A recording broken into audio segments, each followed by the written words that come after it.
¿Te has preguntado alguna vez cómo era la vida en la antigua Grecia? ¿Cómo era el día a día de un ciudadano en la antigua Atenas? ¿En qué trabajaban? ¿Qué hacían en su tiempo libre? ¿Cómo eran sus casas? Hollywood y la cultura popular nos han narrado épicas historias de conquistas legendarias como la de Alejandro Magno. Los cómics, videojuegos y el cine nos describieron el sacrificio heroico de Leónidas y sus 300 espartanos en las Termópilas como si los espartanos fueran una élite de superguerreros invencibles de musculosos torsos con voluntad inquebrantable. Pero, ¿cuánto hay de cierto en estas películas? Hoy vamos a hacer un viaje completo por toda la antigua Grecia. Veremos qué diferencias había en las vidas de las personas de entonces en comparación con las actuales. Analizaremos si los espartanos eran tan duros como se dice, compararemos los ejércitos de Esparta en su cenit militar con otros ejércitos de la antigüedad y veremos cuánto hay de mito en su versión hollywoodiense. Y la guinda del pastel será un extenso recorrido por toda la historia de la antigua Grecia, desde los primeros pueblos del Egeo como los minoicos y micénicos hasta el esplendor de las polis con Atenas y Esparta enfrentados en las guerras del Peloponeso. Las luchas contra el todopoderoso imperio persa, la resistencia heroica en las Termópilas y la increíble historia del macedonio que cambió el rumbo del antiguo mundo, Alejandro Magno. Y es que antes de empezar a tratar otros temas de la Edad Antigua he querido cerrar la primera temporada de la antigua Grecia compilando estos 3 capítulos en donde separaremos el mito de la realidad. Porque me parece importante que escuches que la realidad siempre es más impactante que la ficción y que algunas ficciones increíbles resultan ser ciertas. Y también quiero agradecer la imprescindible ayuda de estas maravillosas personas que aparecen en pantalla y que me apoyan en Patreon mensualmente y sin los cuales estos vídeos no habrían sido posibles. Si tú también quieres respaldar este proyecto de historia, tienes un link en mi Patreon en la descripción de este vídeo. Y ahora sí que sí, sentaos, relajaos, porque esta es la verdad sobre la antigua Grecia.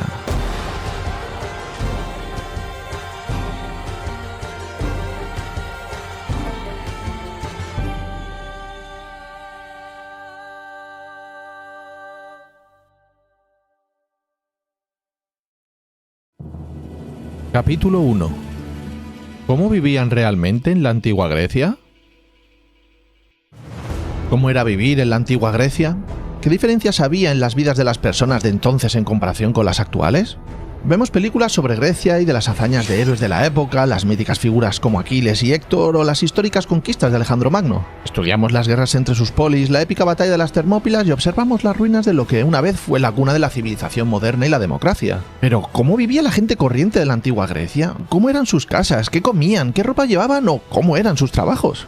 ¿Beber vino, filosofar e ir a la guerra era un tópico o realmente formaba parte de sus vidas? ¿Era realmente así el día a día de un ciudadano en la época de mayor esplendor de la Grecia clásica? Pues en este vídeo vamos a responder a estas preguntas. Vamos a ver cómo era un día cotidiano de un ciudadano ateniense, averiguaremos cómo era su vida doméstica, cómo era su trabajo, su sueldo, su casa, lo que comía, lo que vestía y también conoceremos la vida de su esclavo. Y de paso, ya que Atenas fue la cuna de la democracia, veremos cómo funcionaba y sus diferencias con las democracias actuales, que te va a sorprender. También explicaremos cuáles eran las obligaciones de los ciudadanos soldados, que eso sí, solo incluía a los ciudadanos varones, adultos y libres, apenas el 10 o el 15% de la población. El resto es que no tenía derechos políticos y esto incluía a las mujeres, esclavos, niños y metecos, que era como se llamaban los residentes extranjeros. Y para ponernos en contexto hay que explicar bien el momento histórico en el que nos referimos en este vídeo, así que vamos a repasar rápidamente la línea del tiempo. Como ya sabéis, primero va la prehistoria, que va desde la aparición del Homo sapiens hasta la invención de la escritura, en el año 3300 a.C. más o menos. Después va la Edad Antigua hasta la caída del Imperio Romano de Occidente en el siglo V ya después de Cristo. Luego la Edad Media hasta el siglo XV con Colón llegando a América. Después la Edad Moderna hasta la Revolución Francesa en el siglo XVIII y luego ya la contemporánea, que es la nuestra, ¿no? Pues bien, cuando hablamos de la antigua Grecia tenemos que retroceder hasta la Edad Antigua, más o menos en esta parte de la línea entre los siglos XIII a.C. hasta el 2 a.C. Y ahora sí podemos dividir la antigua Grecia en 4 periodos: la Edad Oscura, la época arcaica, época clásica y la época helenística. De este modo, ahora sí podemos situar lo que vamos a hablar en este vídeo en la época clásica, más concretamente en el siglo V a.C. Y ahora sí, poneos cómodos y preparaos para acompañar a un ciudadano griego en un día de su vida.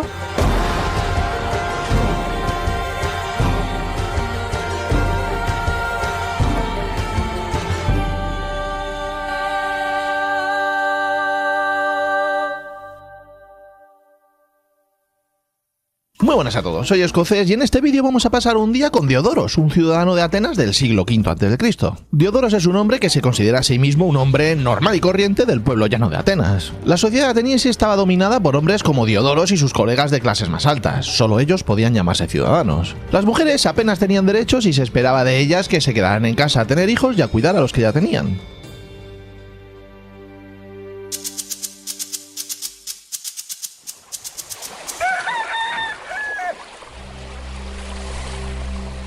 Hoy, como cada día, Diodoros despierta en una cama de pasto seco, en su cama modesta, en un barrio residencial en la ciudad de Atenas. Al igual que los hogares de sus vecinos, la casa de Diodoros está construida alrededor de un patio. Las paredes están hechas con madera y ladrillo de barro. Las ventanas del hogar de Diodoros no tienen cristales, pero sí unos paneles de madera para mantener el sol a raya. Nuestro amigo tampoco tiene muchos muebles. De hecho, en general, el mobiliario de este tipo de hogares era bastante básico. Mesas, taburetes, algún baúl, lechos sencillos y poco más. Es más, Diodoros ni siquiera tiene un lavabo.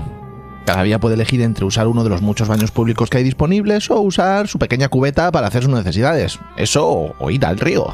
El caso que esta mañana al levantarse, Diodoros se acordó de su primo Simias. Este vive en Tebas. A diferencia de Diodoros, pertenece a la nobleza y tiene una casa bastante más lujosa que incluso tiene muebles. Las paredes de la casa de Simias no son simplemente superficies de barro, sino que están decoradas con bellas pinturas. Lo que Diodoros y su primo Simias sí que tienen en común es que ambos poseen esclavos. Estos solían ser prisioneros capturados en alguna de las muchísimas guerras en las que las polis griegas se veían envueltas, aunque también podían ser personas nacidas esclavas o compradas en alguno de los mercados especializados. Los esclavos eran imprescindibles en la vida diaria de la economía griega, ya que eran mano de obra de los barcos, minas, canteras y también servían como empleados domésticos.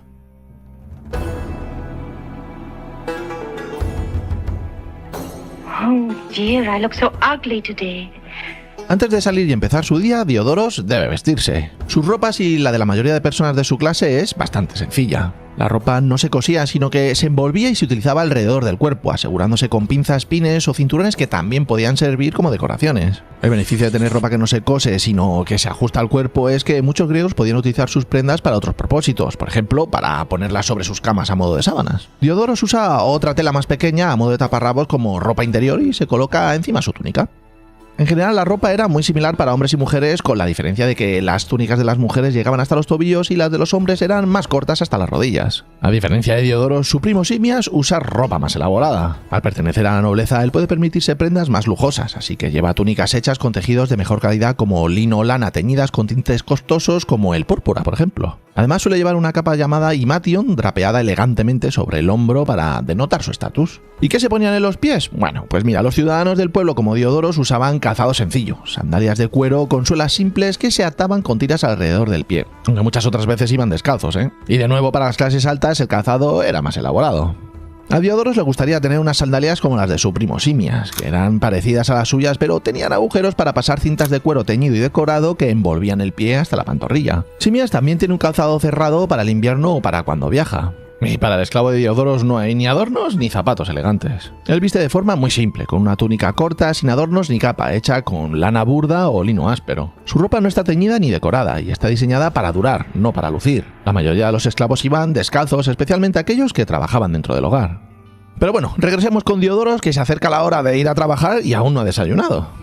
Como la mayoría de ciudadanos atenienses, Diodoros se alimenta de forma sencilla pero suficiente. El desayuno, llamado akratisma, solía consistir en un pan mojado en vino, a veces acompañado con higos o aceitunas. En el caso de Diodoros, él sigue una dieta basada en pan de cebada, vino rebajado con agua, aceitunas, queso, legumbres como lentejas y garbanzos y verduras cocidas. El pescado seco salado aparece de vez en cuando y la carne solo se come durante fiestas religiosas y otras ocasiones especiales. Y como ya te estás imaginando, Simias disfruta de una dieta mucho más variada y refinada. Come pan de trigo, frutas frescas, queso curado, pescado fresco del mercado, mariscos, carne de cordero o de cerdo e incluso dulces elaborados con miel y frutos secos. El vino que bebe es de mejor calidad y sus comidas suelen estar condimentadas con hierbas aromáticas. En su casa los esclavos cocinan varios platos por comida.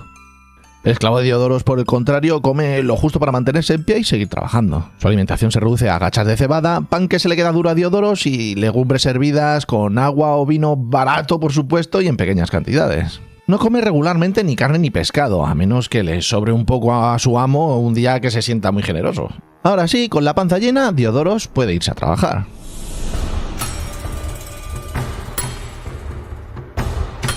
Al igual que muchos de nosotros, y al ser un hombre de pueblo, Diodoros tiene que ganarse la vida con su esfuerzo. Muchos ciudadanos atenienses trabajadores se dedicaban a vender vino, aceite o cerámica en el ágora. Otros eran artesanos dedicados a la alfarería, la carpintería, eran zapateros o, como Diodoros, herreros. El trabajo de Diodoros es pesado, sucio y puede ser bastante peligroso, ya que le obliga a exponerse a altas temperaturas, a humos y gases. Pero también es imprescindible. Atenas necesita herreros para crear herramientas que construirán barcos, templos y, por supuesto, para forjar partes de las armaduras de los soldados hoplitas. A ser parte vital del día a día en Atenas, el trabajo de Diodoros y todos los otros trabajadores manuales están protegidos por Hefestos, dios de la forja y el fuego, y Atenea, diosa de la guerra, la sabiduría y las artes manuales. Diodoros camina hacia su trabajo. Muchos trabajadores tienen sus talleres dentro de su propia casa, en una habitación especial o incluso en sus patios, pero no Diodoros.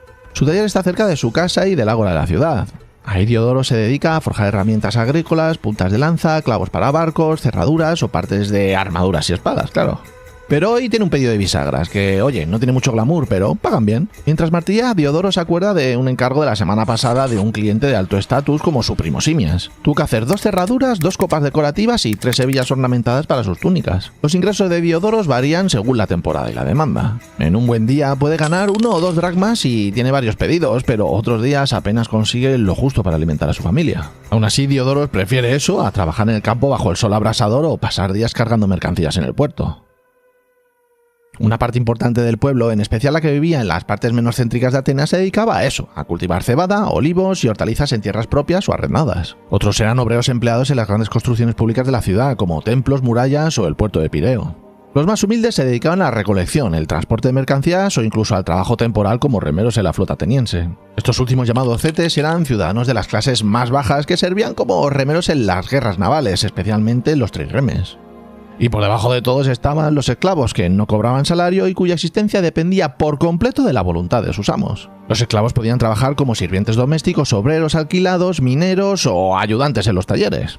Si tenían suerte, algunos esclavos cualificados podían ahorrar un poco y en raras ocasiones incluso llegar a comprar su libertad. Pero eso, lo cierto es que no era la norma y la mayoría de ellos vivía con lo mínimo: alimentación básica, jornadas largas y muchas veces castigos.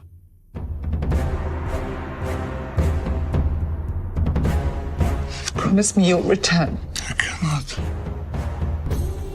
En Atenas no existía el ejército profesional permanente, así que todos los ciudadanos atenienses tenían la obligación de defender su polis si estallaba la guerra. Si eso sucedía, Diodoros tendría que dejarlo todo y acudir al combate. Y no solo eso, le tocaría costearse su propio equipo, que incluye casco, coraza, grebas, escudo, lanzas y espada. Esto significa hacer un gasto importante, así que durante años Diodoros ha tenido que ahorrar parte de sus ingresos para costeárselo. Por suerte para Diodoros ya tiene su propia panoplia o armadura completa: un casco de bronce, un escudo redondo que se llama oplón, una coraza de lino endurecido llamada linotórax y una lanza y una espada corta. Todo esto le ha costado años de ahorro y sacrificio, aunque algunas de las piezas las hizo él mismo en su taller, otras las compró usadas y otras las heredó de su padre. The bow now belongs to your son. Cuando llegue la guerra, y esto en el siglo V a.C. era bastante frecuente, Diodoros debe presentarse en la falange con su equipo completo. Marchará junto a sus vecinos como uno más en defensa de la ciudad. Y es que esto es lo curioso, ¿eh? El mismo hombre que forja las armas puede estar empuñándolas al día siguiente.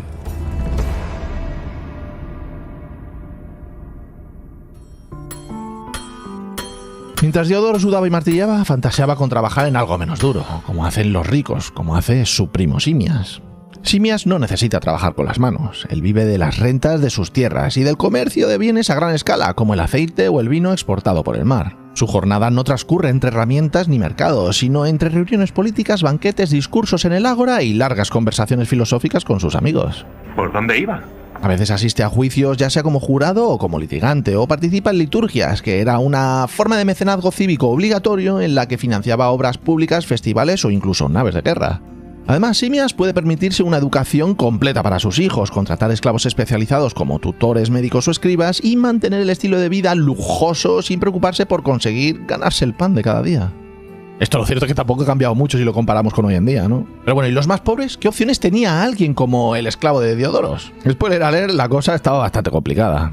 El esclavo de Diodoros no tiene propiedad, salario ni derechos civiles. Su vida depende por completo de la voluntad de su amo. Si tiene suerte, trabaja como sirviente doméstico limpiando, cocinando o acompañando a su dueño al mercado. Si no, puede ser alquilado para tareas mucho más duras. Trabajar como jornalero en el campo, cargar mercancías en el puerto, remar en las galeras o excavar en las minas de plata de Laurión. Eran especialmente temidas por sus condiciones brutales y la esperanza de vida de los esclavos allí era extremadamente baja. Como os comentaba antes, algunos esclavos especializados como escribas, artesanos o contables podían llegar a reunir una pequeña suma de dinero y en ocasiones excepcionales comprar su libertad. Pero para la mayoría el trabajo era interminable y mal recompensado.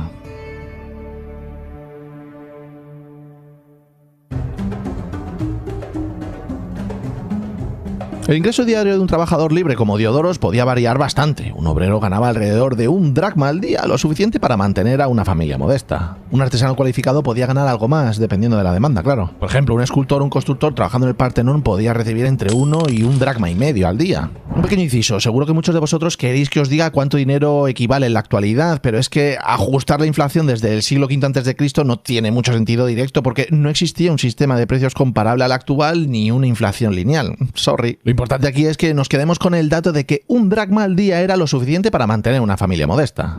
Sigamos, los salarios eran normalmente pagados por jornada, sin seguridad laboral y dependían de la estación del año y el tipo de trabajo. Los remeros de la flota también ganaban aproximadamente 1 dracma al día, con comida incluida. Eso sí, debían de ser ciudadanos o metecos libres, ya que en Atenas no se permitía oficialmente que los esclavos remaran en las naves de guerra. Digo oficialmente porque en muchas ocasiones ocurría.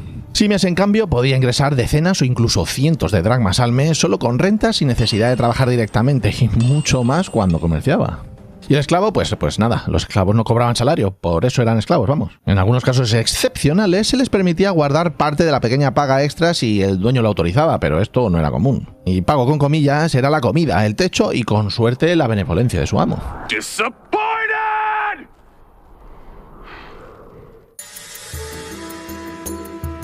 Después de un largo día trabajando, tanto Diodoros como Simias también necesitaban divertirse. El esclavo también, pero bueno, es que nadie piensa en el esclavo. Saliendo de su taller, Diodoros se dirige al ágora. El ágora era el corazón de la vida pública de la ciudad. Allí se comerciaba, se debatía de política, se celebraban juicios o intercambiaban ideas entre ciudadanos y se realizaban rituales religiosos. Era un lugar donde se cruzaban lo económico, lo cívico, lo social y lo sagrado. Y también era un sitio ideal para mantener debates filosóficos. En el siglo V a.C., nuestro amigo Diodoros bien podría haberse cruzado bastantes veces con Sócrates, de quien se decía que se pasaba todo el rato allí. Cuando Diodoros tenía ganas de jugar juegos callejeros, tenía una gran variedad donde elegir. Estaba el X-Piros, que era un juego de pelota en equipo similar al fútbol al rugby actual. Pero hoy a Diodoros le apetece jugar al Astrágalos, que era un juego de azar similar a los dados, pero que se jugaba con huesos pequeños de animales. Mientras tanto, después del trabajo, su primo rico Simias había ido al gimnasio, en el que además de ejercitarse físicamente practicando la jabalina, la lucha, podía recibir una educación y participar en conversaciones filosóficas. Estas formaban parte de la paideia, que era lo que se conocía como la educación ideal del ciudadano griego. Aunque hoy no fue ninguna, en ocasiones Simias acudía a las simposias, que eran fiestas privadas que realmente eran banquetes aristócratas en los que los hombres se reunían a discutir problemas políticos y, bueno, filosóficos obviamente, y también recitaban poesía. Este tipo de reuniones se celebraban en las casas de los aristócratas, donde habían habitaciones especializadas para tales eventos. Los participantes asistían vestidos con guirnaldas y se tumbaban en sofás apoyando su codo izquierdo. Y era como te lo imaginas, tumbados ahí bebiendo vino que les servían los esclavos. Pero también dedicaban tiempo a rezar al principio y al final del simposium y a veces terminaban en procesiones improvisadas conocidas como comos. ¿Y cómo se divertían los esclavos? Bueno, pues muchos servían en templos o participaban activamente en ceremonias públicas o religiosas como asistentes o tocando instrumentos musicales. De hecho, muchos esclavos eran músicos, bailarines o actores, así que también podían asistir a los banquetes o espectáculos, aunque eso sí, su participación era como trabajadores, no como invitados, claro. Pero sí es cierto que durante las festividades como las Dionisias se les permitía un poquito más de libertad. En estas fiestas incluso se podía llegar a anunciar la liberación de esclavos o prisioneros, aunque eso era algo poco común y normalmente simbólico. Y aunque este año no hay, si hablamos de entretenimiento no podemos olvidarnos del evento por antonomasia, los Juegos Olímpicos. Estos eventos no se llevan a cabo ni en Atenas, hogar de Diodoros, ni en Tebas, donde vivía Simias, sino en Olimpia. Era un evento en el que participaban todos los griegos, bueno, más o menos todos, porque realmente solo podían participar los hombres griegos libres nacidos de padres griegos, ni mujeres, ni esclavos, ni extranjeros. But I am your husband! Don't. Say husband to me. Say husband to me. Ya se estaba haciendo tarde y Diodoro se dirigía hacia su casa. De camino se preguntaba qué habría estado haciendo su mujer mientras él estaba fuera. Y también qué habría estado haciendo la mujer de su primo. Pues mira, la esposa del acaudalado Simia seguramente pasaba casi todo su tiempo en el gineceo, que era una parte de la casa destinada exclusivamente a las mujeres. Allí supervisaba a las esclavas y sirvientas, organizaba la comida y las provisiones, educaba a sus hijos, tejía, cosía o bordaba. Nada especialmente excitante, la verdad. Su vida social era bastante limitada y solía salir solo para asistir a funerales, bodas, festivales religiosos femeninos como las Fesmoforias o para visitar a otras mujeres de su mismo rango. Obviamente no participaba en la vida pública, política ni comercial, así que su único entretenimiento residía en el canto, la poesía oral o tareas textiles compartidas. Y la vida de la esposa de Diodoro era similar, aunque más modesta. Por ejemplo, en su caso, ella no disponía de un gineceo como tal y a veces le tocaba salir de casa para realizar ciertas tareas como comprar en el mercado o llevar agua del pozo, así que el ideal griego de reclusión femenina era más difícil de aplicar para una mujer como la de Diodoros. Y la vida doméstica de los esclavos era aún más aburrida y limitada. Los esclavos no tenían derecho legal a casarse, ya que el matrimonio era un contrato civil reservado exclusivamente para ciudadanos libres y en algunos casos para metecos o residentes extranjeros, pero nunca para esclavos. Pero eso sí, los amos a veces permitían o incluso fomentaban que sus esclavos vivieran en pareja, especialmente si trabajaban en el mismo hogar o taller. Estas uniones no tenían valor legal, pero eran toleradas y servían al orden doméstico económico. Y además, si tenían un hijo, ¡pum!, esclavo gratis.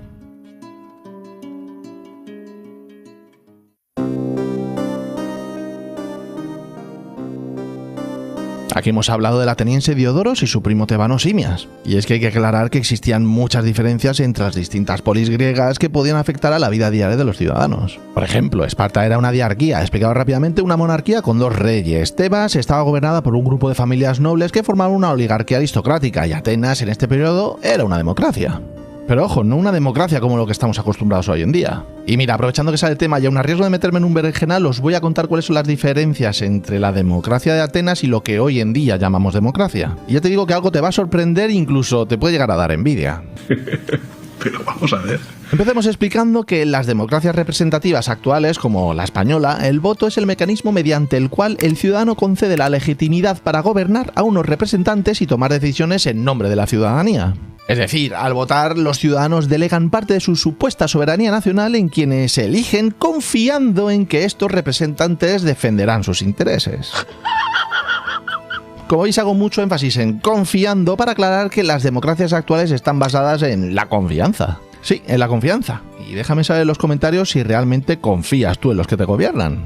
Y es que esto que estamos hablando también lo habían pensado en la antigua Atenas, y esta es la principal diferencia. Se podría decir que en Atenas el sistema era al revés que el nuestro, mientras que nosotros basamos nuestra supuesta democracia en la confianza, allí lo hacían en la desconfianza. Y esto se entiende rápidamente cuando te digo que la mayoría de los representantes se elegían al azar. Los ciudadanos no votaban para elegir un representante. Los ciudadanos votaban las leyes que habían propuesto esos representantes o que los habían propuesto los mismos ciudadanos. Al elegir los cargos políticos por sorteo, pues oye, se evitaba todo el tema ese de las promesas y las campañas electorales de hoy en día, ¿no? Y es que eran los ciudadanos los que decían sí o no a las proposiciones de los políticos. Tú fíjate que Aristóteles, que era muy crítico con la democracia, decía de ella que era el gobierno del pobre sobre el del rico. Los ciudadanos se representaban a sí mismos, los representantes eran simples cargos. De hecho, es que era un marrón ser un tío de estos. Si un cargo se comportaba de manera autoritaria o codiciosa, o se le ocurría hacer algo diferente a lo que se había votado en la asamblea, se le podía condenar al ostracismo, o lo que es lo mismo, expulsarlo 10 años fuera de la ciudad, y en ocasiones se les podía llegar a condenar a cosas muchísimo peores. Así que sí, de manera muy resumida se podría decir que esto era la democracia original, y seguro que muchos de vosotros tenéis un poquito de envidia, ¿verdad? Pero bueno, recuerda lo que os he dicho antes, que solo podían votar los ciudadanos, y solo se consideraba ciudadanos a los varones adultos y libres. Esto no incluía, por supuesto, ni a esclavos, pero tampoco a mujeres o extranjeros, lo que dejaba apenas un 10 o un 15% de la población. Bueno, y si te mola todo el tema este de la historia de la democracia y comprobar si lo que tú llamas democracia lo es o no, pues bueno, suscríbete porque dentro de poquito os traeré un vídeo hablando en profundidad sobre este tema. Y ahora, volviendo al tema principal del vídeo, comentaba las distintas formas de gobierno, ya que estas podían afectar en muchos aspectos de la vida cotidiana. Por ejemplo, en Atenas se permitía una mayor participación ciudadana y en Tebas estaba mucho menos abierta la participación masiva del pueblo. Esto hacía que Atenas viviera un gran desarrollo intelectual y artístico, mientras que Tebas ponía énfasis más fuerte en la educación militar, sobre todo para los jóvenes. Atenas era una sociedad más abierta a los extranjeros en la que había un amplio número de ciudadanos con derechos políticos en comparación con Tebas, que no ofrecía tantas libertades cívicas. Además, Tebas era conocida por su rígido sistema de entrenamiento militar para la élite y por su papel en la guerra del Peloponeso como aliada de Esparta en ciertos momentos. Y de Esparta, bueno, pues qué deciros, ved este vídeo que ya hemos hecho sobre los espartanos por si queréis aprender un poquito más. Después de pasar todo el día con Diodoros, ¿crees que su vida fue muy distinta a la tuya? En la Grecia del siglo V a.C., el lujo de unos pocos se sostenía sobre el esfuerzo de algunos y muchas veces la esclavitud de la mayoría. Mientras Simias gozaba la vida entre copas de vino, Diodoros sudaba en la fragua para alimentar a su familia. Y mientras ellos decidían el destino de su polis en el ágora o en el campo de batalla, las mujeres y los esclavos quedaban relegados a los márgenes, invisibles pero imprescindibles. Decimos que Atenas inventó la democracia, pero la verdad es que esa democracia, aunque era más justa en muchas cosas, era exclusiva y excluyente de la mayoría de los que habitaban Atenas. Quizás, más allá de los mitos y de las estatuas, no estamos tan lejos de Diodoros como podría parecer. Capítulo 2. La verdad sobre Esparta. ¿Eran los espartanos tan duros como se dice? Hollywood y la cultura popular retratan a Esparta como un pueblo concebido por y para la guerra, los espartanos como una raza de superguerreros casi invencibles con portentosos físicos, extrema habilidad con las armas y el mayor concepto posible del honor. Los cómics, el cine o los videojuegos son un claro ejemplo de cómo vemos en la actualidad a los espartanos. Y ojo, me encantan las películas y los videojuegos de espartanos, pero en este vídeo vamos a separar mito de la realidad. Para ello analizaremos con detenimiento cómo se entrenaban los guerreros espartanos. Compararemos su dureza con otros pueblos como los macedonios, romanos o persas. Veremos qué hay de cierto en las descripciones de este pueblo en películas y videojuegos y, por supuesto, veremos si eran tan duros como se dice. En este vídeo nos vamos a centrar en la Esparta de alrededor del siglo V a.C., que es cuando se encontraba en la cima de su fama militar. Acompáñame en este vídeo para conocer mejor el pueblo espartano y comprobar si merecen o no su temible reputación. Y spoiler alert, aunque no todo es como lo pinta Hollywood, la realidad tampoco queda muy lejos.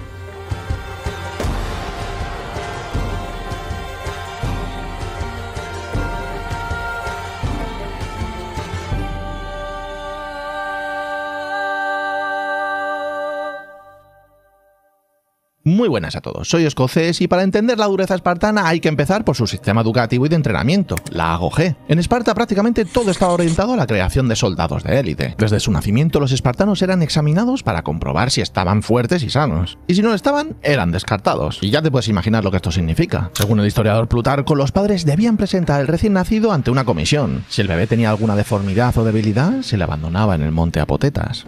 Seguramente habrás oído decir que arrojaban a los bebés desde lo alto del monte Taigeto, pero aunque suena muy espartano, no existen pruebas arqueológicas concluyentes de que esto fuese así. El caso es que una vez superado este filtro inicial, empezaba su acondicionamiento. Los niños vivían con sus padres hasta los 7 años y estos los acostumbraban a la incomodidad, se les animaba a no tener miedo en la oscuridad y a soportar la soledad. Este tiempo lo pasaban principalmente con sus madres. A los 7 años los niños eran apartados de su familia para entrar en el AGOG, una especie de internado militar estatal. Los padres perdían todo poder sobre sus hijos y se lo cedían a Esparta, una especie de niñera como Mary Poppins pero con muy mala leche. We are Spartans.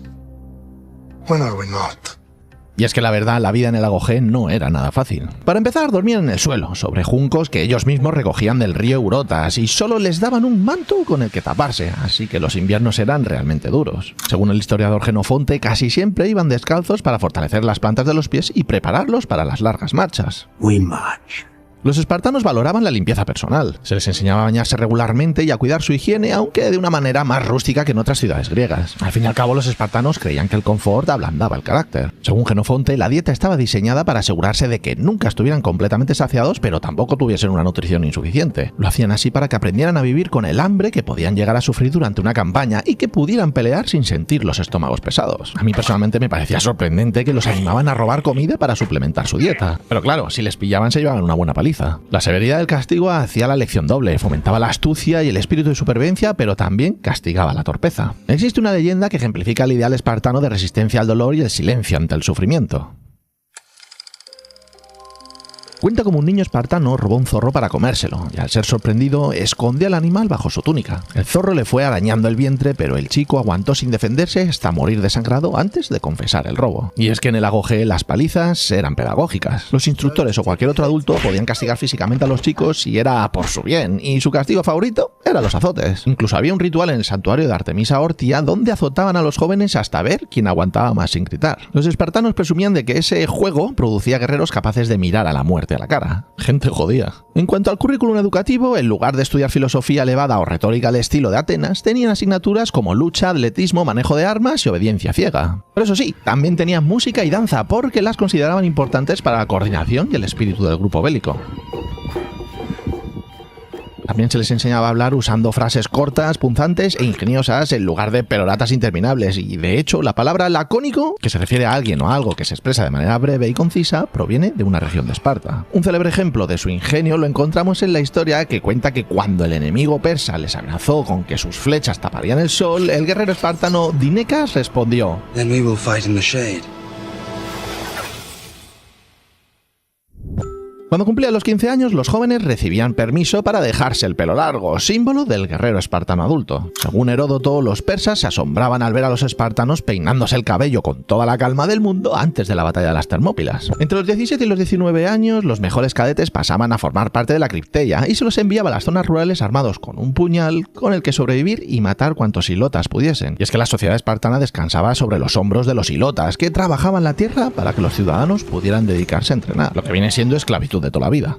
Según Tucídides, la brutalidad en estos actos era una forma de control social y político, reduciendo la probabilidad de insurrecciones. Al cumplir los 20 años, el joven espartano se incorporaba al ejército regular, aunque seguía viviendo en los cuarteles con sus compañeros de promoción, comiendo en sus comidas comunes llamadas sisitías y sometido a la disciplina militar diaria. No era hasta los 30 años cuando un espartano adquiría todos los derechos como ciudadano y podía fundar un hogar en el que vivir con su esposa. Hasta esa edad había vivido como un soldado acuartelado y había crecido junto a los que serían sus amados compañeros de batalla. Un pequeño apunte aquí es que, según algunos historiadores, a pesar de toda esa parafernalia de machos alfa, ese amados podía tener un sentido bastante literal. Un espartano era entrenado para disfrutar del combate y, sobre todo, odiar la cobardía. Los cobardes eran conocidos como tresantes o temblorosos y, además de ser humillados públicamente, nunca lograban casarse. La gogé espartana fue quizás el sistema de entrenamiento militar estatal más extremo de la antigüedad. Su objetivo era endurecer al individuo hasta el límite y lograr la máxima disciplina y cohesión. Como bien lo describió Genofonte, Esparta aventaja en virtud a todas las ciudades, puesto que en ella se ejercita públicamente la perfección de cuerpo y alma. Pero, ¿cómo se comparaba esto con lo que hacían otros pueblos antiguos? ¿Eran los espartanos únicos en su especie o simplemente una versión más bestia de una tónica más general? Every drop of blood, sweat, and tear, all of it has led to where you stand right now. Una cosa es decir que los espartanos eran los soldados más temibles de Grecia, pero otra muy distinta es afirmar que fueron los mejores soldados de toda la antigüedad. ¿Qué pasa si los comparamos con otras potencias militares similares? Por ejemplo, con los romanos, los persas o los macedonios de Alejandro Magno. Cada uno de esos pueblos representa un modelo distinto de entrenamiento, disciplina y estrategia. Así que la pregunta es, ¿cuáles son los guerreros más temibles? Pues vamos a ver si llegamos a una conclusión. Empecemos por su formación. Ya sabemos todo lo que necesitamos saber sobre la gogé espartana, así que, ¿qué hay del resto? Los romanos no empezaban su entrenamiento en la infancia, sino que se alistaban cuando eran adultos jóvenes y seguían un entrenamiento riguroso repleto de castigos severos o decimatio con los que mantenían la disciplina. Con los persas y macedonios la situación era similar, pero con una excepción. Los nobles de ambos pueblos sí que eran educados desde jóvenes en disciplinas como el uso de armas y la equitación. En cuanto a la disciplina, su importancia era enorme para todos. Las legiones romanas premiaban la obediencia y el trabajo en equipo, además de seguir un código de honor centrado en la lealtad a la república o al emperador. Por su parte, Alejandro inculcó lealtad personal y camaradería que, tras años de conquistas, generó un ejército muy cohesionado. Los persas, en cambio, tenían una disciplina variable, ya que las élites, como los famosos inmortales, seguían un entrenamiento especial, mientras que el resto del ejército era todo más heterogéneo. Y ya sí que empezamos a encontrar diferencias más grandes cuando hablamos de tácticas de combate. La falange espartana seguía una formación cerrada de escudos y lanzas de entre 2 y 3 metros. Esto les proporcionaba una gran solidez frontal, pero muy poca flexibilidad. No hacían un gran uso de la caballería o de los arqueros, ya que dependían de aliados para estas tareas y eran excelentes en choques frontales y defendiendo posiciones, claro. Aunque, como te decía, no eran muy flexibles con sus tácticas. Si por otro lado hablamos de la legión romana, esta se caracterizaba por tener una gran flexibilidad táctica. Podían cambiar su configuración en mitad del combate. Hacían uso de su armamento variado como un pilum o un gladius y tenían armaduras muy eficientes. Además de eso, también usaban caballería aliada y tropas auxiliares como arqueros y honderos. Con estos desarrollaban una estrategia ofensiva impresionante. Los persas solían tener un ejército más heterogéneo formado por una infantería ligera repleta de arqueros, contingentes de infantería pesada de distintas etnias y unidades de caballería especializadas formadas tanto por persas como por sus aliados. Cabe destacar que hasta la conquista de Alejandro Magno contaban con su unidad de élite particular que ya hemos nombrado, los inmortales, 10.000 guardias imperiales listos para entrar en la acción en cualquier momento. A nivel táctico, hostigaban al enemigo enemigo con flechas, cargas de caballería y tratando de envolverles con sus tropas. Aunque eran menos efectivos en choques frontal que los espartanos, eran muy superiores en guerra abierta de movimientos rápidos. Y por último, los macedonios, que combinaban falange con caballería. La falange tenía un gran alcance gracias al uso de la sarisa, una lanza de 6 metros, y Alejandro complementó su uso con el de la caballería pesada, con la que realizar cargas decisivas y flanquear al enemigo. Además, los macedonios combinaron tácticas innovadoras como las formaciones oblicuas y el uso de combinaciones de armas, demostrando una gran adaptabilidad al terreno y al enemigo. Si dejamos al margen toda la teoría y nos centramos en los logros militares de cada pueblo, podemos decir que los espartanos derrotaron a los invasores persas, liderando a los griegos en las Termópilas y Platea, y lograron la hegemonía terrestre en Grecia por décadas, además de vencer a Atenas en las guerras del Peloponeso. Por su parte, los romanos conquistaron la península itálica, derrotaron a todas las potencias mediterráneas y formaron un imperio enorme. Su ejército evolucionó constantemente para superar a diversos enemigos y dominaron el mundo occidental durante siglos. Y en cuanto a los persas, estos crearon el imperio más grande de su época hasta la era de Alejandro. Bajo reyes como Ciro, Darío y Jerjes sometieron a Egipto, Mesopotamia y el Medio Oriente. Tenían capacidad logística para movilizar cientos de miles de tropas y resistieron por siglos hasta caer ante Alejandro. Y eso de nuevo nos lleva a los macedonios. Con Alejandro Magno aplastaron el imperio persa y llegaron hasta la mismísima India en una campaña relámpago, revolucionando el arte de la guerra antigua con nuevas tácticas.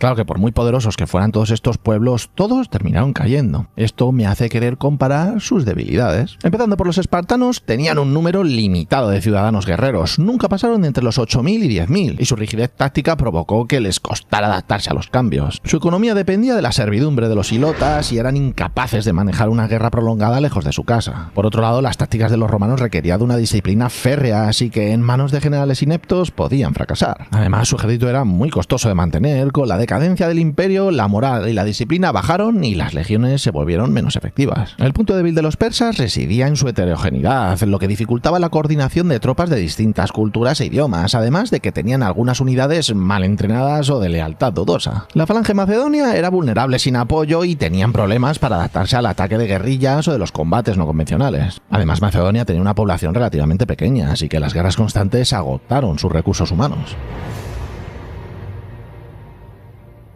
Ahora hagamos un ejercicio divertido. Si especulamos sobre un enfrentamiento entre Esparta y Roma, podríamos decir que Esparta tenía más experiencia a pequeña escala, pero que las legiones romanas del siglo II y I a.C. seguramente habría superado a la falange espartana fácilmente gracias a su flexibilidad y números. De hecho, Esparta y Roma se enfrentaron en el año 195 a.C.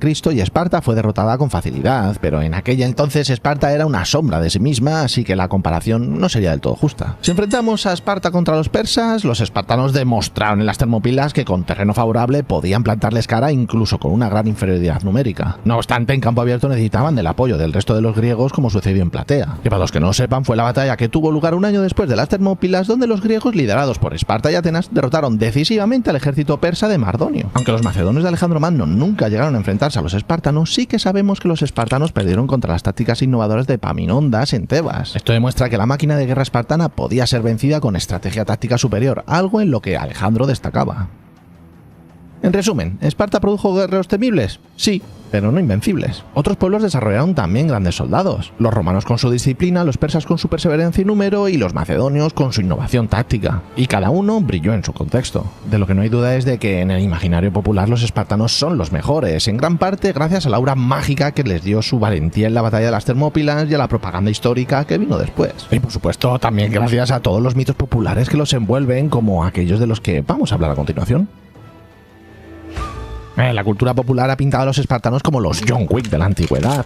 Y la película 300, basada en el cómic de Frank Miller, es uno de los mayores responsables de esta imagen exagerada que tenemos de los soldados espartanos. Pero ¿qué hay de cierto y de fantasía en la manera en la que son representados en la cultura popular? Mito 1. 300 hombres contra un imperio. A ver, por mucho que la película se llame 300, en la batalla de las Termópilas los espartanos no combatieron solos. Además de los 300 espartanos que formaban la guardia personal de Leónidas, había unos 7.000 griegos luchando junto a ellos. Cuando la cosa se puso difícil, Leónidas despidió a la mayoría de ellos, pero incluso entonces se cree que también se quedaron unos 100 tebanos y 700 voluntarios de otras polis. Todos ellos murieron combatiendo hasta el final, así que la gesta espartana fue compartida por otros griegos valientes. Creo que supongo que 300 suena mejor que decir 1200. Mito 2. Iban casi como Zeus les trajo al mundo. No, a ver, los espartanos no iban así sin camiseta ni nada a la batalla. Sé que en la película salen casi con un taparrabos de cuero y una capa roja, pero la realidad es que sí que usaban armaduras de combate, al menos durante el apogeo del hoplita clásico. Llevaban coraza de bronce, grebas en las piernas, un gran escudo redondo llamado oplón que cubría el torso y el muslo y por supuesto un casco completo. Bueno, de los abdominales, bueno, si hacían ejercicio probablemente sí que los tenían, sí. Mito 3. Esparta nunca se rendía. A ver, todos hemos oído esa máxima, ¿no?, de que los espartanos no retroceden. Y lo cierto es que tenían leyes contra la rendición. Por ejemplo, perder el escudo era un símbolo de cobardía y un fracaso imperdonable. Pero las evidencias históricas demuestran que sí hubo espartanos que se rindieron. Por ejemplo, en el año 425 a.C., durante la guerra del Peloponeso, varios cientos de hoplitas quedaron cercados por los atenienses en la isla de Esfacteria y acabaron por rendirse. Y algo similar sucedió en Leuctra, donde murieron 400 espartanos y el resto se retiró derrotado, algo impensable décadas antes. Así que podríamos decir que Esparta se ha ido romantizando con el paso de los siglos y su mito ha sobrevivido porque, seamos sinceros, ¿a quién no le fascina la idea de un guerrero imperturbable que prefiere la muerte antes que la rendición? Es una narrativa potente, aprovechada hasta hoy por películas, cómics y videojuegos. Spartans never retreat. Spartans never surrender. Durante siglos, Esparta fue sinónimo de fuerza, disciplina y sacrificio. Su ejército era temido, su cultura austera, su pueblo moldeado para la guerra desde la infancia. Pero el mundo cambió y Esparta no cambió con él. Orgulloso de su modo de vida, despreciaban el lujo, la riqueza y el comercio. Rechazaron las monedas de oro y plata, usaban hierro para que el dinero no tentara la codicia. Cerraron sus fronteras a ideas extranjeras. Temían que el contacto con otros pueblos debilitara el alma de sus ciudadanos. Mientras otras ciudades griegas florecían con el arte, la filosofía y el comercio, Esparta eligió el aislamiento. Y al final ese orgullo tuvo su precio. Su rígido sistema social no permitía crecer su población de ciudadanos, su economía quedó estancada. Dependían de los pueblos sometidos para producir y de pocos comerciantes para intercambiar. Y cuando su ejército fue vencido, no tenían con qué levantarlo de nuevo. Derrotados por Tebas en Leuctra, subordinados a Macedonia y finalmente absorbidos por Roma, los espartanos se convirtieron en una sombra de lo que fueron. Su poder militar desapareció y con él su identidad. Capítulo 3. Historia completa de la antigua Grecia. La de Grecia es una historia de mitos y filósofos, pero también de guerras, batallas épicas y líderes que marcaron la historia. En este vídeo vamos a recorrer la historia completa de la antigua Grecia. Desde los primeros pueblos del Egeo como los minoicos y micénicos hasta el esplendor de las polis con Atenas y Esparta enfrentándose en las guerras del Peloponeso. Recordaremos las luchas contra el todopoderoso imperio persa, las decisivas batallas de Maratón, Salamina y Platea y la resistencia heroica en las Termópilas. Y por supuesto llegaremos a la figura que llevó a Grecia más allá de sus fronteras, Alejandro Magno, el conquistador que cambió el rumbo del mundo antiguo. Esta es la historia de un pueblo que entre guerras y hazañas sentó las bases de la civilización occidental. Y para ponernos en contexto hay que explicar bien el momento histórico al que nos referimos en este vídeo. Así que vamos a echar un vistazo rápido a la línea del tiempo. Como ya sabéis, primero es la prehistoria que va desde que existe el Homo sapiens hasta la invención de la escritura en el 3300 a.C. Después va la Edad Antigua hasta la caída del Imperio Romano de Occidente ya en el siglo V después de Cristo. Luego la Edad Media hasta el siglo XV con Colón llegando a América, después la Edad Moderna hasta la Revolución Francesa en el siglo XVIII y luego ya la contemporánea, que es donde nos encontramos ahora mismo. Pues bien, cuando hablamos de la antigua Grecia tenemos que retroceder hasta la Edad Antigua, más o menos en esta parte de la línea, entre los siglos III a.C. hasta el II a.C. Este periodo está dividido en 4 partes bien marcadas. La Edad Oscura, del 1200 al 750 a.C. Este es el periodo inmediatamente posterior al colapso de la civilización micénica en la Edad de Bronce, marcado por la pérdida de la escritura, escasas fuentes y un retroceso demográfico. La segunda es la época arcaica del 750 a 500 a.C. y es la fase de recuperación en la que resurgen las polis independientes. Se colonizan nuevas tierras por el Mediterráneo y se reintroduce la escritura y la sociedad se reorganiza en torno a nobles y tiranos locales. Luego el periodo clásico que va del 500 al 323 a.C., que es la etapa de máximo esplendor político y cultural. Este periodo coincide con las guerras médicas contra el imperio persa y las guerras entre las polis, así como el auge de Atenas en las artes, la filosofía y la política, y termina con la muerte de Alejandro Magno. Vamos, que este viene cargadito. Y el último es el periodo helenístico, del 323 al 146 a.C. Esta es la época en la que tras las conquistas de Alejandro el poder griego se expande por Egipto y Asia con el surgimiento de reinos helenísticos gobernados por los sucesores de Alejandro. Pero ojo, que estas 4 etapas corresponden a lo que nosotros llamamos comúnmente la antigua Grecia. Pero en este vídeo también vamos a hablar de las civilizaciones previas que ocuparon esta región del Egeo durante la Edad de Bronce en esta parte de la línea del tiempo. Y ahora sí, sentaos, relajaos y acompañadme en este viaje por la historia de la antigua Grecia.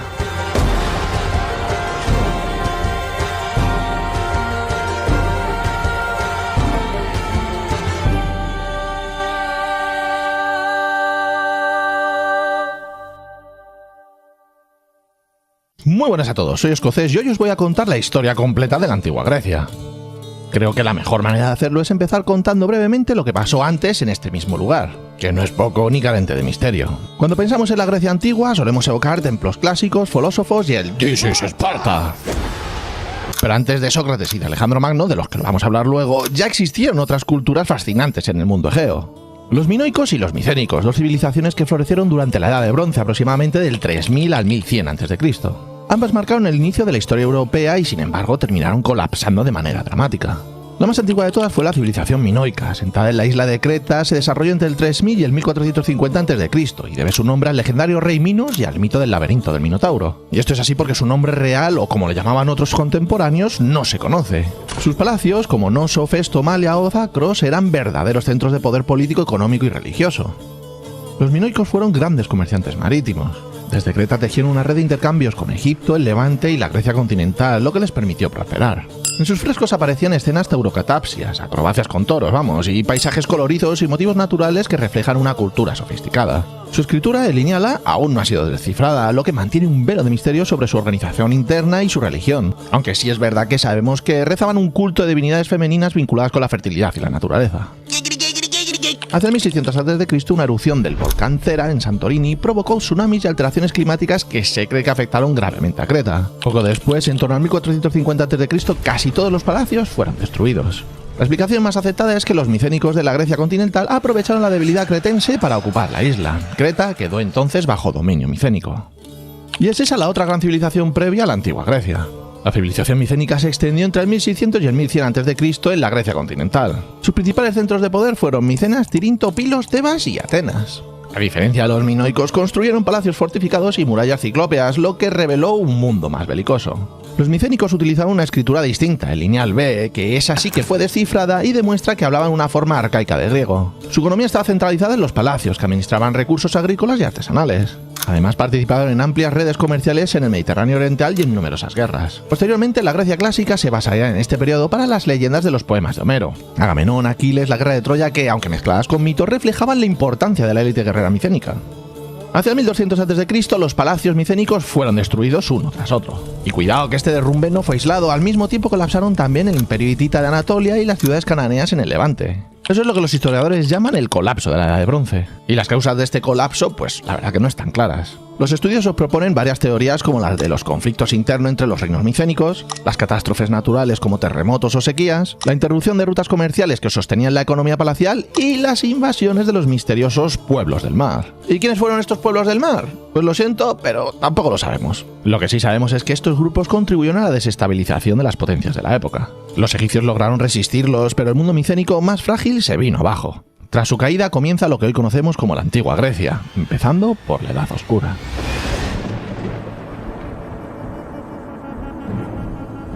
La Edad Oscura griega comienza alrededor de 1200 a.C. y tristemente es un periodo del que no sabemos mucho, de ahí que se conozca como la Época Oscura. Y es que el colapso de la Edad de Bronce provocó un marcado declive poblacional y cultural. Se perdió el sistema de escritura, el lineal B micénico, y no hay fuentes históricas directas y no se conservan documentos escritos. La caída de la previa civilización micénica y el comienzo de esta nueva era coincide con la invasión dórica. Y marco la palabra invasión con comillas porque al no haber fuentes directas no estamos seguros de cómo pasó. Los autores clásicos como Heródoto o Tucídides hablaban de los dorios como un pueblo griego de las montañas del noroeste que descendió masivamente hacia el sur y las islas tras la caída de los palacios micénicos hacia el 1200 y el 1100 a.C. Incluso durante años se pensó que estos mismos fueron los que destruyeron los palacios micénicos. Pero los historiadores modernos piensan que la llegada de los dorios fue un lento proceso de migración y asentamiento, envuelto después en mitos que buscaban dar un sentido a un cambio profundo. Lo indudable es que dejaron una huella muy duradera, el dialecto dórico y las instituciones de ciudades como por ejemplo Esparta. Durante los siglos que duró la Edad Oscura, la sociedad griega sufrió un retroceso. Muchas ciudades fueron abandonadas o reducidas y la organización política se fragmentó en pequeñas comunidades rurales. Pero poco a poco, finalmente, comenzó la recuperación. Los griegos adoptaron y adaptaron el alfabeto fenicio para crear su propio sistema de escritura, marcando así el fin de la Edad Oscura. También es cierto que tradicionalmente se considera que los primeros Juegos Olímpicos del 776 a.C. señalan la salida definitiva de este periodo y dan inicio a la Grecia arcaica. También se cree que en este final de la Edad Oscura se gestaron las grandes epopeyas de la literatura griega, la Ilíada y la Odisea, que después escribiría Homero, conservando de forma oral las leyendas de la era micénica.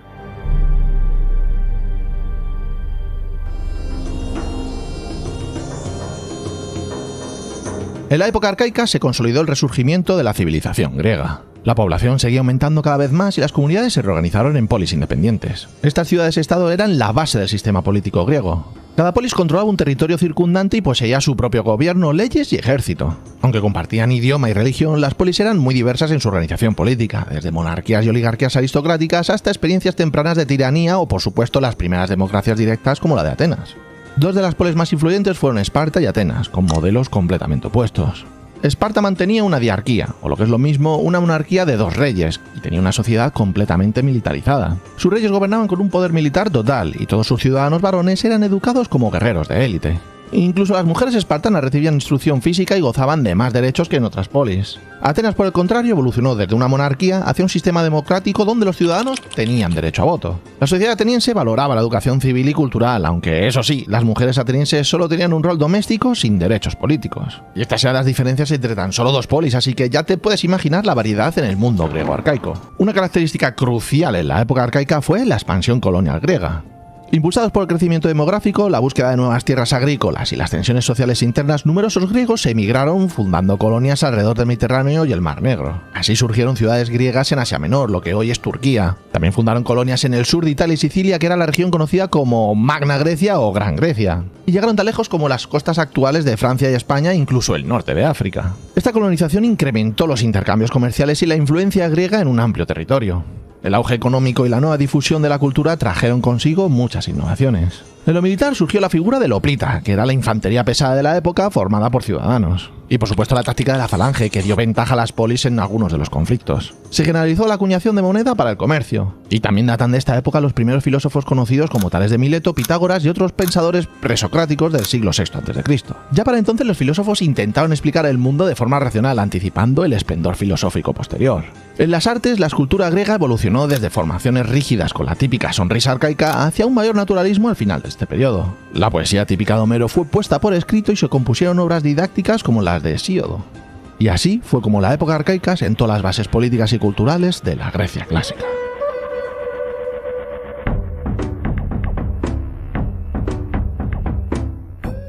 El periodo clásico comienza sobre el 500 a.C. y es considerado la cumbre de la historia griega antigua por sus logros militares, políticos y culturales. Durante el periodo clásico no solo hubo importantísimas guerras de las que hablaremos en breve, también era la época de los grandes maestros que han marcado el pensamiento occidental. En filosofía sobresalían Sócrates, Platón y Aristóteles, considerados los tres pilares fundamentales de la filosofía griega antigua. Sócrates cuestionaba las certezas de los contemporáneos mediante el diálogo. Su discípulo Platón fundó la academia y desarrolló la teoría de las ideas. Y Aristóteles, a su vez alumno de Platón, estableció los cimientos de la lógica y numerosas ciencias, siendo tutor del joven Alejandro de Macedonia. En historiografía, además de Heródoto y Tucídides, sobresalió Jenofonte con sus memorias y relatos. El teatro griego alcanzó su apogeo con las tragedias y comedias que aún hoy en día son representadas, y en la escultura, artistas como Fidias, Mironi y Polícleto lograron un ideal de belleza clásica que infundiría en el arte por milenios. Se podría decir que, sin ninguna duda, el periodo clásico fue la cúspide de la civilización griega en lo político-militar y en la producción intelectual y artística. Y ahora vamos al meollo de este periodo.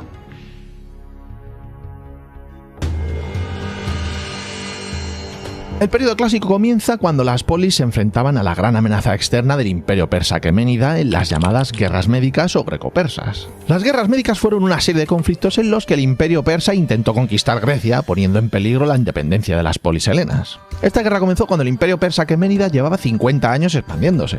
Las polis sabían que antes o después les llegaría el turno a ellos, así que no se quedaron de brazos cruzados. Cuando en el 429 a.C. las ciudades jonias bajo dominio persa se rebelaron, Atenas y Eretria les apoyaron. Enviaron ayuda militar a los jonios y atacaron e incendiaron Sardes, un acto simbólico que humilló el poder persa y enfureció al rey Darío I. Este ataque fue una de las causas inmediatas que motivaron la expedición persa contra Grecia y, en definitiva, dando comienzo a la Primera Guerra Médica. En el 492 a.C., Darío mandó un ejército que marchó por Tracia y Macedonia, pero una tormenta destruyó gran parte de su flota en el monte Azos, y la campaña fracasó. 2 años después, en el 490 a.C., el rey persa mandaría un segundo ejército, dando lugar a la épica batalla de Maratón, que posteriormente se convertiría en uno de los episodios más célebres de la historia griega. El enfrentamiento ocurrió en la llanura de Maratón, una amplia planicie costera situada a unos 40 kilómetros al noreste de Atenas. Esto lo convertía en un espacio estratégico y allí desembarcó la flota persa y desplegó su ejército. Del lado persa había entre 20.000 y 25.000 soldados, en su mayoría infantería ligera, incluyendo arqueros y lanceros con escudos de mimbre. Estos estaban apoyados por 1.000 jinetes y por supuesto la flota que les garantizaba suministros y retirada. Y al mando de este ejército estaban Datis y Artacenes, experimentados generales al servicio de Persia. Frente a ellos los atenienses reunieron lo mejor que tenían, unos 9.000 hoplitas, ciudadanos soldados armados con cascos, coraza, lanza y un gran escudo de bronce. Por cierto, si queréis saber más sobre los ciudadanos hoplitas y cómo vivían en la antigua Grecia, os recomiendo este vídeo de aquí. A los 9.000 hoplitas atenienses se unieron 1.000 hoplitas plateos, sus aliados de Beocia. La diferencia numérica era enorme, pero los griegos tenían una ventaja, la disciplina y el peso de su falange. El estratego Milcíades convenció a sus compatriotas de que era mejor atacar que esperar a ser sitiados. Así es que cuando llegó el momento, la infantería griega avanzó a paso rápido, casi corriendo. No era una carga suicida, era la manera de recortar la distancia bajo la lluvia de flechas persas. El choque fue brutal, el centro griego flaqueó, pero Milcíades había reforzado los flancos y fueron estos quienes lograron envolver a los enemigos en una pinza. La falange, compacta y pesada, se impuso sobre la infantería ligera persa. Miles de invasores cayeron en el campo o perecieron en los pantanos al intentar huir hacia los barcos. La victoria fue completa, apenas 200 griegos muertos frente a varios miles de los persas. Atenas había demostrado que un ejército ciudadano podía derrotar a la mayor potencia de su tiempo. La noticia corrió rápido. Según la leyenda, el corredor Filípides recorrió sin descanso los 40 kilómetros hasta la ciudad para anunciar la victoria antes de morir extenuado. Y sí, esto fue lo que le dio nombre a la prueba atlética. La batalla de Maratón no solo salvó a Atenas de la destrucción, sino que marcó el inicio de la confianza griega en que podían resistir al imperio persa. Fue un triunfo militar, pero también un mito fundacional, el día en que un pequeño ejército de ciudadanos defendió la libertad contra el poder más vasto del mundo.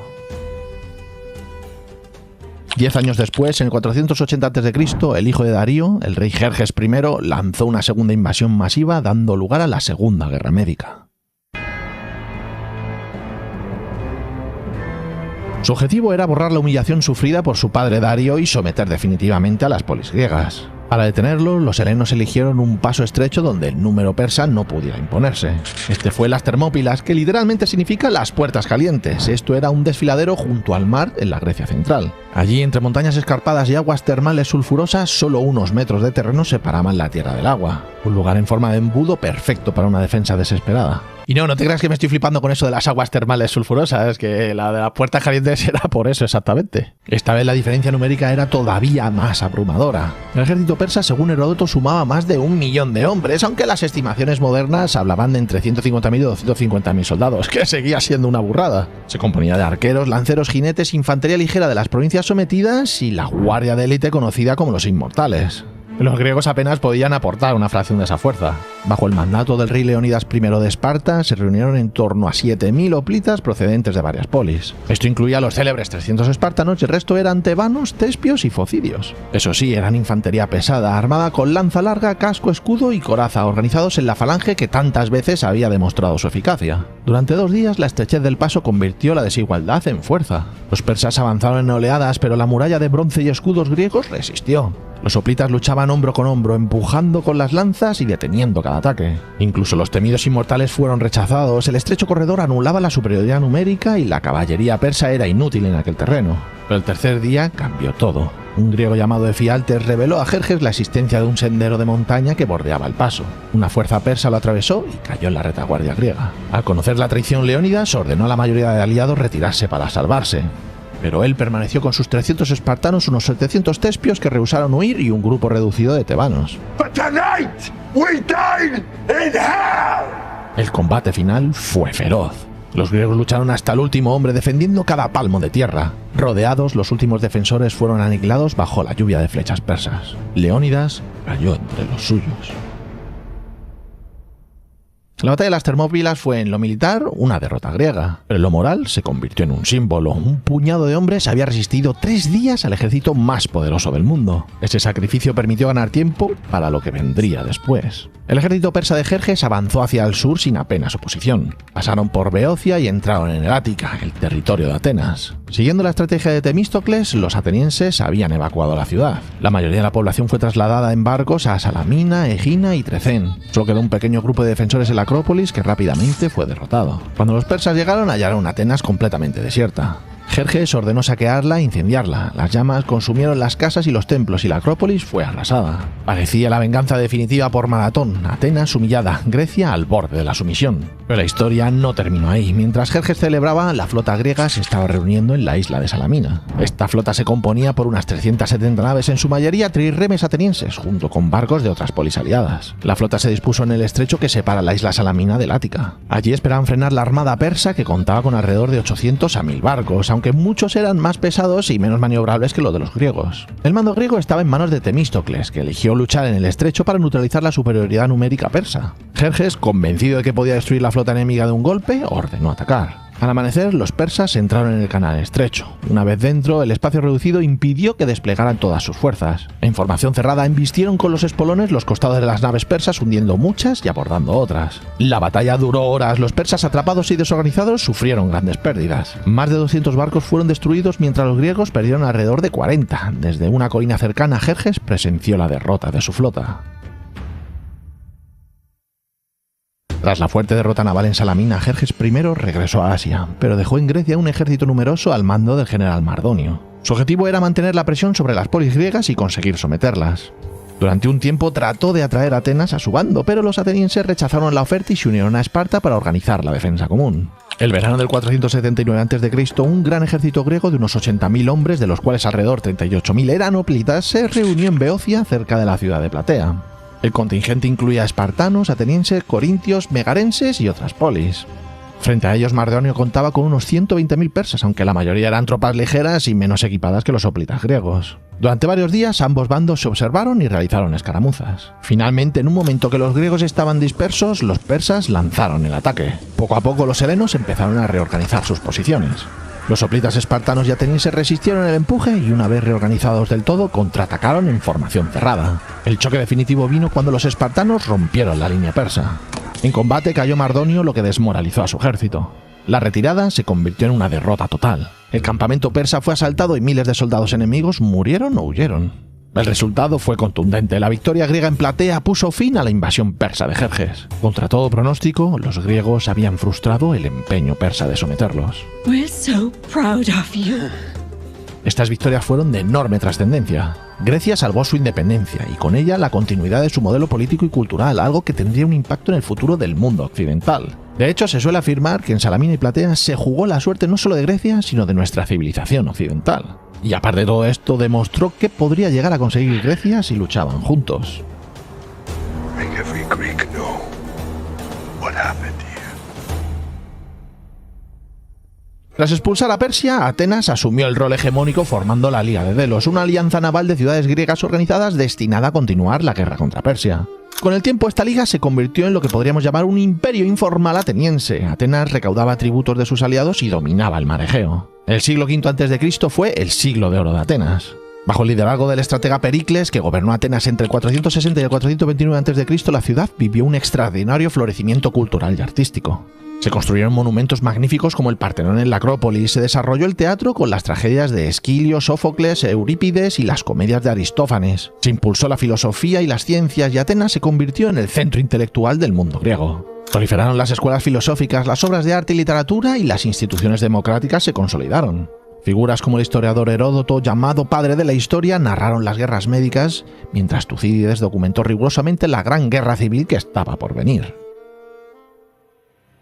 En medicina, Hipócrates de Cos fundó la escuela y sentó las bases de la medicina científica, por lo que es recordado como el padre de la medicina. Este esplendor ateniense, conocido como la Edad de Pericles, convirtió a Atenas en la polis más admirada, pero también despertó recelos entre las demás ciudades-estado. La tensión entre Atenas y otras polis rivales, especialmente Esparta, desembocaron en el mayor conflicto entre los griegos, la Guerra del Peloponeso.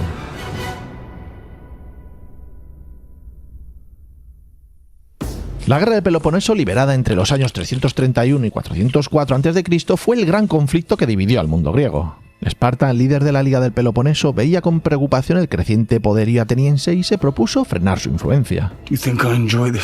El mundo griego se dividió en dos bloques: los aliados de Esparta, polis oligárquicas conservadoras, contra el imperio marítimo ateniense y sus aliados democráticos conocidos como la Liga de Delos. Se podría decir que fue un choque de dos modelos de poder, el imperio naval y comercial de Atenas contra la fuerza terrestre y tradicional de Esparta. No quiero entrar en detalles con la Guerra del Peloponeso porque es larguísimo y este vídeo duraría una eternidad, pero os lo voy a resumir un poquito.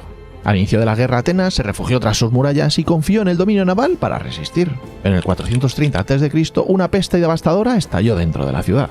Murieron decenas de miles, entre ellos el propio Pericles. La epidemia debilitó enormemente a la polis. La guerra continuó durante décadas con avances y retrocesos. Hubo treguas, nuevas batallas y expediciones fallidas como la campaña ateniense contra Sicilia, que terminó en un desastre. Finalmente la balanza se inclinó cuando Esparta recibió ayuda de Persia. Con ese apoyo financiero, los espartanos construyeron una flota capaz de desafiar a Atenas en el mar. En el 405 a.C., en la batalla naval de Gospótamos, los espartanos destruyeron prácticamente toda la escuadra ateniense. Sin flota, Atenas quedó bloqueada y sin acceso a los suministros de grano. Un año después, en el 404 a.C., la ciudad se rindió. Las murallas fueron derribadas, la flota entregada y el imperio ateniense desapareció.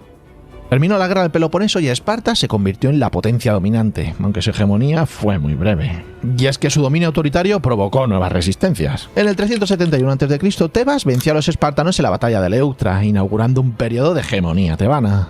El general tebano Epaminondas derrotó de forma decisiva a los invencibles hoplitas espartanos gracias, entre otras cosas, al desarrollo de nuevas tácticas militares. Y por cierto, esta derrota marcó el comienzo del fin de la influencia política espartana.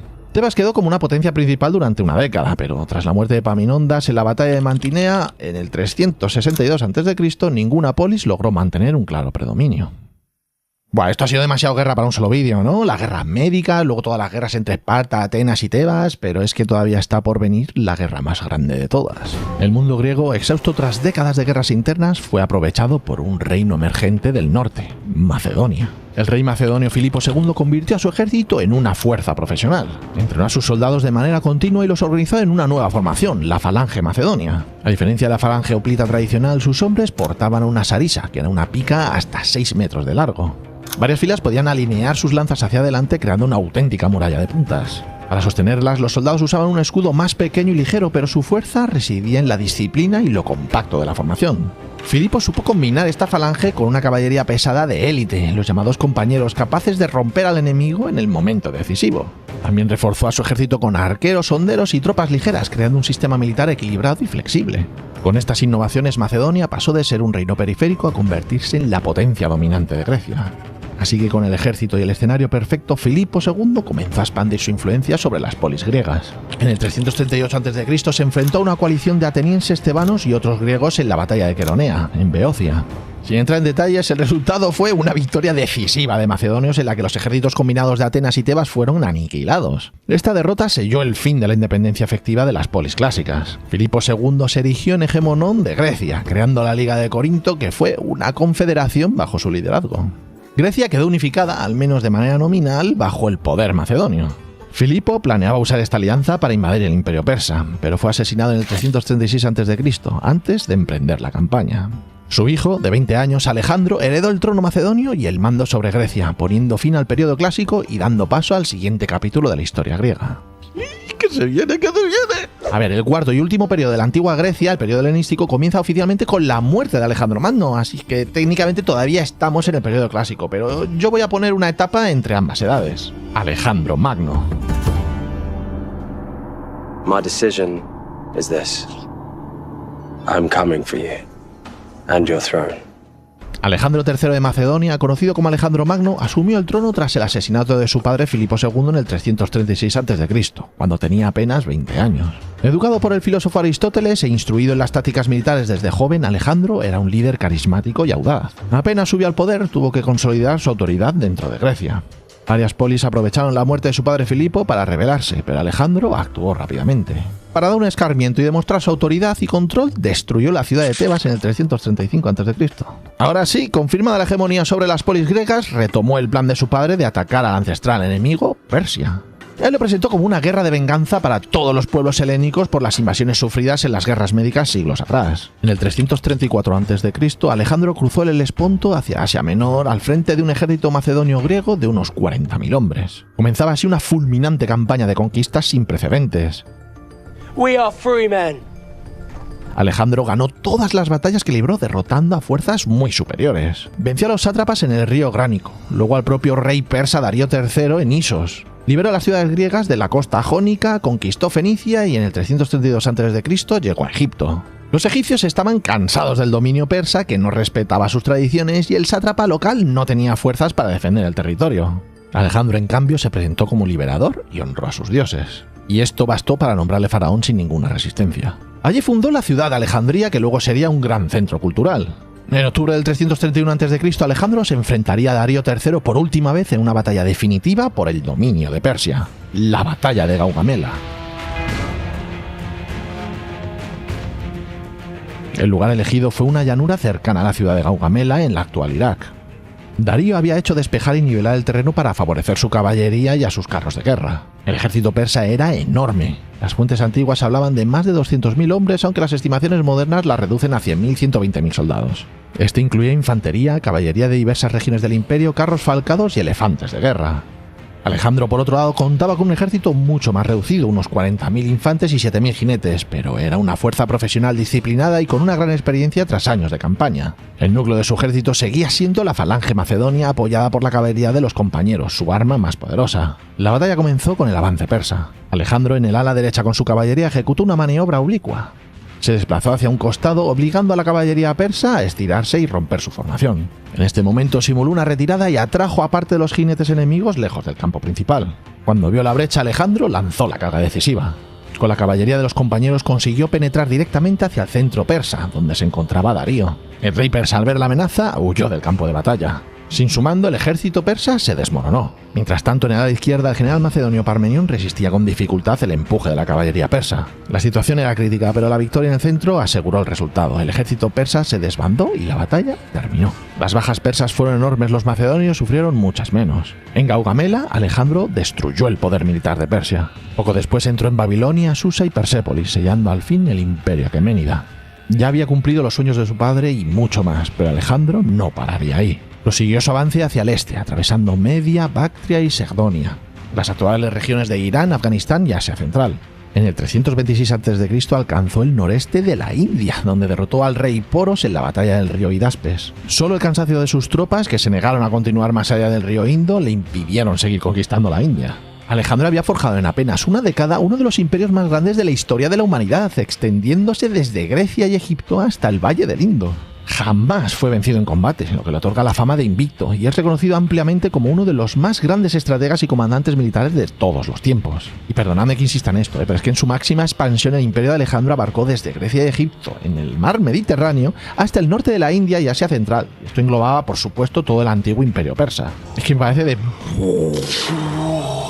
Alejandro no solo conquistó territorios, sino que también promovió la fusión de la cultura griega con la oriental. Adoptó ciertos atuendos y costumbres persas, integró a los soldados y nobles persas en su ejército e incluso fomentó matrimonios mixtos entre macedonios y persas. Es que él mismo contrajo nupcias con princesas orientales. Su política de fundación de ciudades dejó decenas de nuevas Alejandrías a lo largo de las rutas conquistadas, más de 70 según las crónicas, la más famosa por supuesto la de Egipto. Y todo esto lo hizo con la intención de asentar la cultura helena en Oriente. Tras años de campaña continua, Alejandro planeaba continuar con sus conquistas empezando por invadir Arabia. Pero en el 323 a.C. Alejandro falleció prematuramente en Babilonia con tan solo 32 años, posiblemente debido a una enfermedad, aunque las causas exactas no las sabemos. Su muerte súbita, sin haber nombrado un heredero claro, sumió al imperio en un caos sucesorio, y marcó, ahora sí, el fin del periodo clásico y comienzo del periodo helenístico.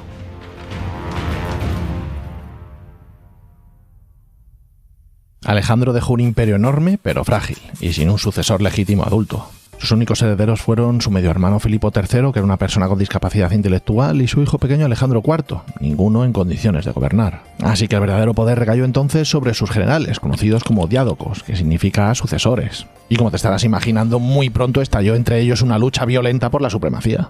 Entre el 323 y el 281 a.C., tras varios conflictos y repartos, el imperio de Alejandro se fragmentó en varios reinos helenísticos independientes. Finalmente se consolidaron tres grandes monarquías principales fundadas por los generales más poderosos: el Egipto tolemaico y sus descendientes desde Alejandría, el imperio seleucida en Asia, fundado por Seleuco, abarcaba Siria, Mesopotamia, Persia y parte de la India, ahí en nada, y la Macedonia antigónida, en Grecia y Macedonia, bajo la dinastía de Antígono. Y por si te lo estás preguntando, Atenas, Esparta y una Tebas reconstruida formaban parte de este reino macedonio. Además hubo otros reinos menores como el de Pérgamo en Asia Menor y el de los Aleucidas en la región greco-bactriana, entre otros. A pesar de las guerras constantes entre sí, todos estos estados compartían una herencia cultural griega. Sus élites hablaban griego, fundaban ciudades al estilo heleno e impulsaban las artes y las ciencias. El periodo helenístico se caracterizó por una extraordinaria difusión de la cultura griega por todo el Mediterráneo oriental y cercano oriente.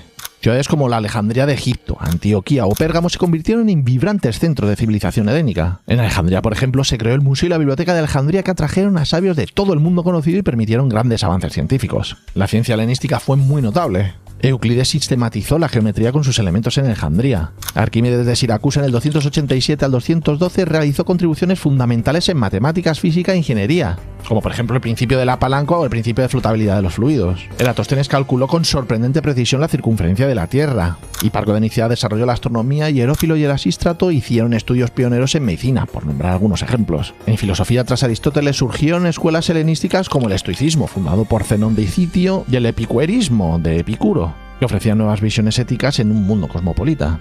Y el arte helenístico no se quedó atrás, se volvió todavía más variado y realista que el clásico, representando emociones y escenas cotidianas como se observa en las esculturas célebres de la época, la Venus de Milo, el Laoconte, el Galo moribundo, entre otras. Políticamente, los reinos helenísticos tuvieron una existencia independiente durante casi 2 siglos, pero ninguno logró la unidad que había existido fugazmente bajo Alejandro. Pero el fin de lo que conocemos como la antigua Grecia estaba muy cerca. En el Mediterráneo occidental emergió una nueva potencia, Roma. A partir del siglo III a.C., la República Romana comenzó a expandirse hacia el este. Inicialmente Roma entró en contacto con el mundo griego al conquistar la Magna Grecia, las colonias griegas del sur de Italia y las de Sicilia. Más tarde intervino en la Grecia propiamente dicha, bajo el pretexto de liberar a las polis del dominio macedonio o de la amenaza seleucida. En realidad, Roma fue sometiendo uno a uno a todos los reinos helenísticos. Macedonia cayó tras las guerras macedónicas. En la batalla de Pydna, en el 168 a.C., los romanos derrotaron al rey Perseo de Macedonia, y en el 146 a.C. finalmente destruyeron la ciudad de Corinto, anexando Grecia como la provincia romana que llamarían Aquea. Ese año, el 146 a.C., suele considerarse el fin de la Grecia antigua como entidad política independiente. Los imperios helenísticos orientales duraron unas décadas más. El imperio seleucida fue progresivamente desmantelado y pasó bajo control romano a mediados del siglo I a.C. Y el Egipto tolemaico persistió hasta que la célebre reina Cleopatra VII fue derrotada junto a Marco Antonio por las legiones de Octavio, futuro Augusto, en la batalla de Aquio en el 31 a.C. Con la caída de Egipto en el 30 a.C., el último reino sucesor de Alejandro desapareció, completándose así la conquista romana de todo el mundo helenístico.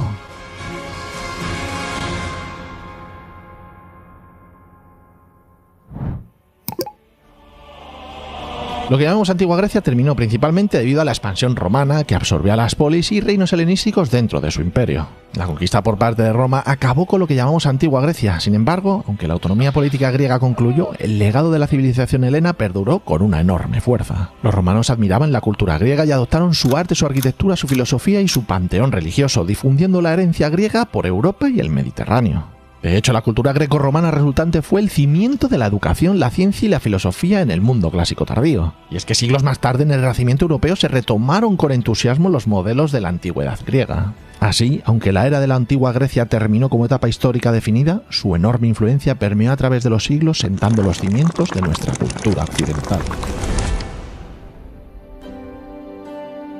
¿Qué habría pasado con nuestra cultura si Atenas no hubiese ganado en maratón? ¿Qué habría ocurrido si Alejandro Magno no hubiera muerto tan joven? Lo cierto es que nunca lo sabremos, pero lo que sí tenemos claro es que el legado de la antigua Grecia es uno de los patrimonios más ricos de la historia universal. Y ahora, como siempre, la pregunta es para ti. ¿Cuál es tu civilización favorita de la Edad Antigua? ¿Quiénes te parecieron más impresionantes, los espartanos o los macedonios? ¿Qué otros temas te gustaría que tratásemos en próximos episodios? Déjame saber tu respuesta en los comentarios. No olvides dejar un like si te ha gustado este episodio y, sobre todo, nunca olvides que eres maravilloso.